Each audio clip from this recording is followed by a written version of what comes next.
Hello मेरे प्यारे मित्रों, कैसे हैं आप। दोस्तों, कामनी बहुत ही खूबसूरत औरत थी। उसे अपनी खूबसूरती पर बहुत घमंड था, लेकिन उसकी शादी बहुत ही साधारण दिखने वाले आलोकनाथ से हो गई थी, जिसे वो बिल्कुल भी पसंद नहीं करती थी। आलोकनाथ दफ्तर के मार्केटिंग विभाग में कलर का काम करता था। महीने के 15 दिन वो टूर पर ही रहता था। तनख्वाह भी ठीक ठाक ही थी, लेकिन कामनी की हर दिन नई नई फरमाइशों को पूरा करने के चक्कर में महीने के पहले हफ्ते ही उसकी सारी तनख्वाह खत्म हो जाती थी। एक दिन की बात है, सुबह का समय था। कामनी बिस्तर पर लेटी हुई थी। तभी आलोकनाथ ने उसे जगाते हुए कहा, आलोकनाथ, क्या बात है कमीनी, आज बहुत देर तक सोई हुई हो। कामनी, अरे जिसकी किस्मत ही सो गई हो वो जाग कर क्या करे। आलोकनाथ, क्या बात है, आज सुबह सुबह ही ताने। कामनी, तो क्या चाहते हैं आप, सुबह सुबह आपकी आरती उतारना शुरू कर दूं या पैर दबाऊं। आलोकनाथ समझ गया कि कामनी को कोई चीज चाहिए, क्योंकि जब भी उसे कोई चीज चाहिए होती थी वो इसी तरह का नाटक करने लगती थी। आलोकनाथ, अरे क्या चाहिए तुम्हें, बोलो ना। कामनी, हाँ हाँ बोलो तो, बोल तो ऐसे रहे हो जैसे चांद तारे लेकर आ जाओगे मेरे लिए। कितने दिनों से आपको सोने का रिंग के लिए बोल रही हूँ, लेकिन तुम तो एक कान से सुनकर दूसरे कान से निकाल देते हो। आलोकनाथ, अब जितनी हैसियत है मेरी उतना ही तो कर पाऊंगा ना मैं, और अभी मेरा हाथ तंग है। 2-3 महीने रुक जाओ ना, फिर दिलवा दूंगा मैं। कामनी, तो फिर मुझसे पूछते क्यों हो कि क्या चाहिए, जाइए अपना काम करिए। मेरे सिर में बहुत दर्द है। आलोकनाथ क्या करता, किसी तरह कर्ज लेकर कामनी के लिए रिंग ले आया, लेकिन कामनी बहुत ही लालची औरत थी। उसे हमेशा कुछ नया चाहिए होता है। इस बीच कामनी के पड़ोस में एक नया शादीशुदा जोड़ा अमन और सुप्रिया रहने के लिए आए। दोस्तों, जब अपनी बड़ी सी कार में से अमन और सुप्रिया उतरे तो कामनी अपनी बालकनी से उन्हें घूरते हुए सोचने लगी। कामनी मन ही मन में, वाह कितना हैंडसम लड़का है, क्या मस्त कपल हैं दोनों, काफी अमीर भी लग रहे हैं दोनों, कितनी महंगी कार है इनकी, और एक मेरे पति हैं, ना शक्ल अच्छी है और ना ही कमाई। कामनी को जब पता लगा कि ये जोड़ा बिल्कुल उनके बगल में रहने के लिए आया है, तो वो उनके दोस्ती करने के लिए मचल उठी, खास तौर पर अमन से। उसकी दोस्ती करने की बहुत इच्छा थी। एक दिन वो उनके घर गई, उसने दरवाज़ा खटखटाया। दरवाज़ा अमन ने ही खोला। सामने से अमन को देखकर वो उस पर और भी लट्टू हो गई। कामनी, जियो, मैं आपके पड़ोस में रहती हूँ, थोड़ी चीनी चाहिए थी। अमन, जी अभी देता हूँ। अमन, सुप्रिया जरा कटोरी में चीनी तो ले आना। सुप्रिया चीनी लेकर आ गई। अमन ने उसे कामनी को देने को कहा। इस बीच कामनी की नज़र अमन के घर पर थी। काफ़ी महंगी और एंटी चीज़ों से सजा हुआ उनका घर। जब सुप्रिया ने कामिनी को चीनी की कटोरी दी तो उसकी नज़र सुप्रिया के गले में पहने नेकलेस पर गई। उसने अंदाज़ा लगाया कि वो डायमंड का ही होगा। सुप्रिया और अमन दोनों ने कामिनी को घर के अंदर आने को कहा तो उसने कहा फिर किसी दिन। कामिनी जब चीनी की कटोरी लेकर अपने घर गई तो आलोकनाथ की नज़र उस पर गई। आलोकनाथ, अरे घर में तो इतनी सारी चीनी पड़ी है, फिर तुम पड़ोस में मांग कर क्यों ले आई? कामिनी, ये बात आपकी समझ में आ जाती तो आप अपने ऑफिस में क्लर्क नहीं होती। धीरे धीरे कामिनी अमन और सुप्रिया से दोस्ती बढ़ने लगी। जल्द ही वो उनका विश्वास जीतने में कामयाब हो गई। कभी कभी सुप्रिया किसी काम से बाहर गई होती तो वो सुप्रिया की गैर हाजिरी में भी अमन के पास चली जाती और उससे घंटों बातें करती रहती। अमन हंसते हुए, अरे बस करिए भाभी, आप तो हंसा हंसा कर जान ही ले लेंगी। कामिनी, अरे ऐसा मत कहिए अमन, आपकी जान हमारे लिए बहुत कीमती है। हम तो आपके लिए अपनी जान भी दे सकते हैं, एक बार बोलिए तो सही। अमन, ये आप क्या कह रहे हैं कामिनी? अरे आप तो सीरियस ही हो गए। अब आपकी भाभी को आपसे मजाक करने का भी अधिकार नहीं है क्या?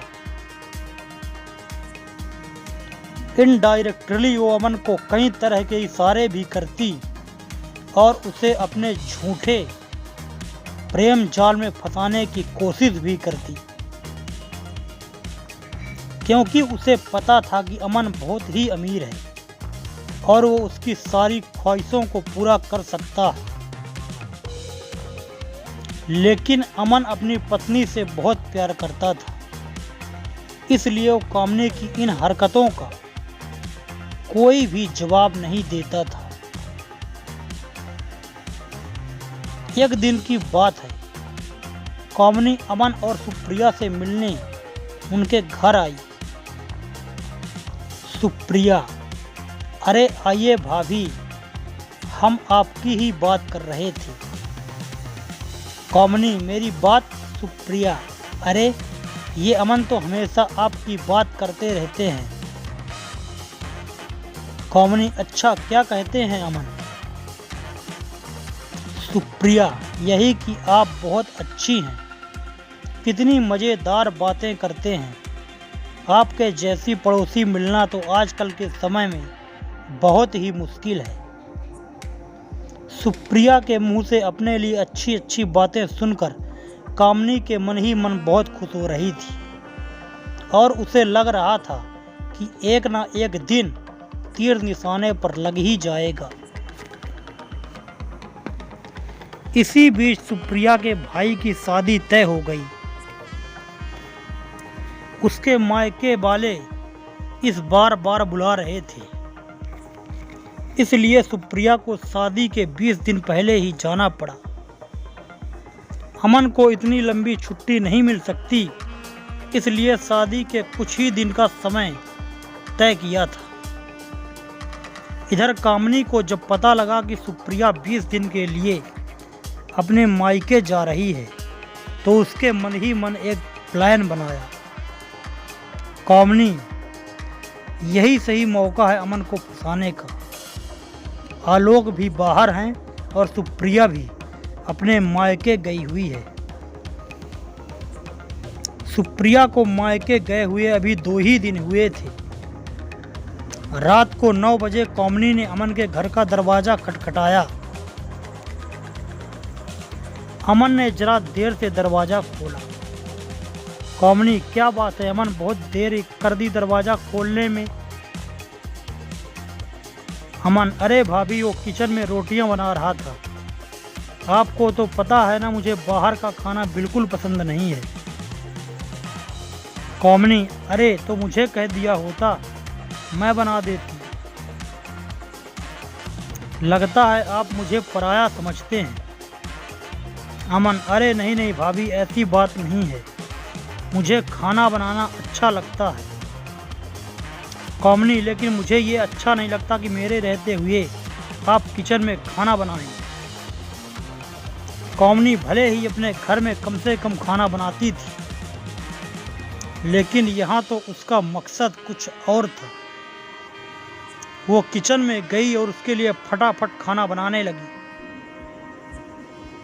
उसने ना सिर्फ खाना बनाया बल्कि अमन को खिलाया भी। अब तो कामनी सुबह शाम उसके घर आती और उसका खाना बनाती। अमन को कामनी का ये स्वभाव बहुत अच्छा लगा।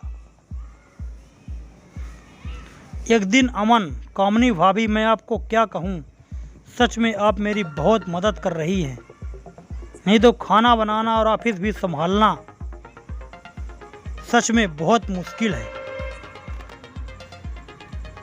एक दिन की बात है, कामनी सुबह सुबह अमन के घर आई। अमन को लगा कि हर दिन की तरह वो खाना बनाने आई होगी, लेकिन हर दिन वो 8 बजे के बाद आती थी, लेकिन आज तो 7 ही बज रहे थे। कामनी, अरे अमन, ये क्या बात, ये क्या है ना कि आज मेरा शावर खराब हो गया है। बुरा ना मानो तो मैं आज तुम्हारे बाथरूम में नहा लूं। अमन ने हामी भर दी। इधर कामनी तो किसी और फिराक में थी। उसने अमन के बाथरूम में कैमरा छुपाया और उसमें ऑटोमेटिक क्लिक बटन ऑन कर दिया। थोड़ी देर बाद वह जोर से चिल्लाई।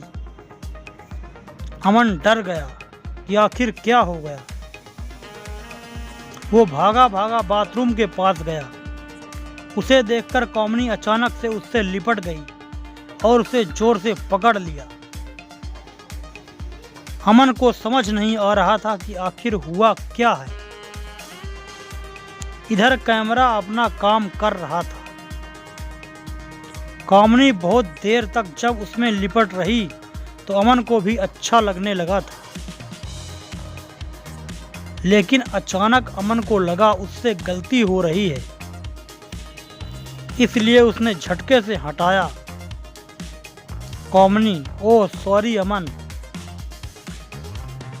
वो क्या है ना कि नहाते नहाते अचानक से पता नहीं कहां से 2-2 छिपकली बाथरूम में निकल आई। उसे देखकर ही मैं डर गई और जोर से चिल्ला पड़ी। अमन अब भी कामनी से अपनी नजरें नहीं मिला पा रहा था। इधर कामनी अपने प्लान में काम हो गई थी। अमन के साथ उसकी सारी तस्वीरें कैमरे में कैद हो गई थी, जिसमें उन दोनों ने एक दूसरे को गले से लगाए रखा था। अगले दिन वो सारी तस्वीरें अमन को लिफाफे में अपने घर के बाहर पड़ी मिली। उन तस्वीरों को देखकर उसका दिमाग झन्ना गया। तभी कामनी वहां गई। उसके हाथ में भी एक लिफाफा था। कामनी, अमन ये देखो, किसी ने कल हमारी तस्वीरें खींच ली है। वो मुझे ब्लैकमेल कर रहा है और कह रहा है कि अगर मैं 1 लाख रुपए उसे नहीं दूंगी तो वह तस्वीर मेरे पति को दिखा देगा। अमन देखो, मैं एक सीधी साधी भारतीय नारी हूँ। मुझे नहीं पता कल किसने ये हरकत की है। अमन को भी कुछ समझ नहीं आ रहा था। उसने 1 लाख रुपए कामनी को दे दिए। हालांकि उसे कामनी पर रत्ती पर भी शक नहीं हुआ था, लेकिन कामनी ने एक बार फिर से उसमें 5 लाख रुपए मांगे तो उसका दिमाग ठनका। फिर भी उसे ज़्यादा शक नहीं हुआ। उसने 5 लाख रुपए भी उसे दे दिए। लेकिन जब अमन सुप्रिया के पास जाने से तैयार कर हो रहा था तो कामनी ने फिर से उसे 2 लाख रुपए मांगे। इस बार अमन को लगा कि दाल में ज़रूर कुछ काला है। हालांकि गलती उससे भी तो हुई थी। अमन ने बहुत सोचा और उसने सुप्रिया से माफ़ी मांगते हुए उसे सारी बातें बता दी। सुप्रिया उसी समय अपने मायके से अमन के पास लौट आई। उस दिन कामनी जब शाम को 2 लाख रुपए लेने आई तो उसने सुप्रिया को देखा। सुप्रिया को देखकर उसका चेहरा उतर गया। कामनी, अरे तुम कब आई? सुप्रिया, जी अभी आई हूँ भाभी। उसके बाद सुप्रिया ने अमन और कामनी को सारी तस्वीरें उसे दिखाई और कहा, सुप्रिया भाभी, आपने मुझे बताना क्यों नहीं कि कोई आपको इन तस्वीरों के लिए ब्लैकमेल कर रहा है। मैं अभी इन तस्वीरों को लेकर पुलिस स्टेशन जा रही हूँ। पुलिस का नाम सुनते ही कामनी के होश उड़ गए। उसे अपनी पोल सुनने का डर सताने लगा। उसने पुलिस स्टेशन ना जाने की बात उनसे कही, लेकिन सुप्रिया अड़ी रही। आखिरकार कामनी टूट गई और रोते रोते उसने अपना गुनाह कबूल कर लिया। सुप्रिया, मुझे शर्म आती है आप जैसी औरतों पर जो अपने मतलब के लिए दूसरे मर्दों को फंसाती हैं। अरे आलोक भैया, में क्या कमी है? वो बेचारे आपको हर खुशी देने की कोशिश करते हैं, लेकिन पता नहीं आपको ऐसा क्या चाहिए जो आपका लालच खत्म ही नहीं होता। कामनी को अपनी गलती का एहसास हो गया था। उसने उन दोनों से माफ़ी मांग ली, लेकिन अमन और सुप्रिया ने कुछ दिनों के बाद अपना फ्लैट खाली कर दिया और वो कहीं और रहने चले गए। दोस्तों, ये कहानी आपको कैसी लगी नीचे कमेंट में हमें ज़रूर बताएं और ऐसी ही बढ़िया कहानी के लिए चैनल को सब्सक्राइब कर लें ताकि मेरी हर वीडियो आप तक पहुंचती रहे। धन्यवाद।